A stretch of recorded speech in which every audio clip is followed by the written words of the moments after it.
জুলাই আগস্টে ছাত্র জনতার নেতৃত্বে যেই গণ অভ্যুত্থান হয়েছে, সেই অভ্যুত্থানের মাধ্যমে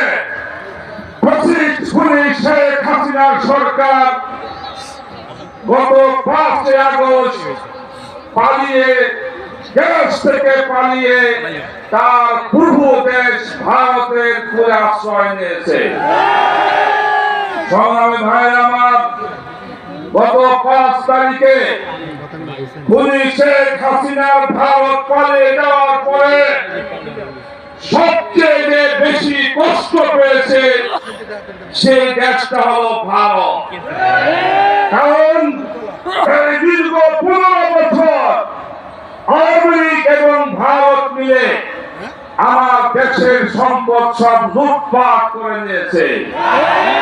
আওয়ামী লীগের সাহায্যে ভারত আমার শিক্ষানীতি, সংস্কৃতি, রাজনীতি সহ সর্ব জায়গায় তারা দখল করে নিয়েছিল।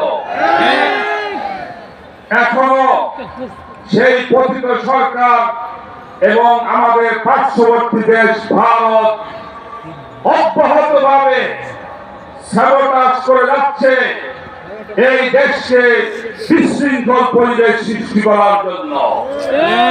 আমরা লক্ষ্য করেছি আওয়ামী লীগ পতন হওয়ার পরে এই বাংলাদেশের কোথাও কোন একটি মন্দির আক্রমণ করা হয় নাই।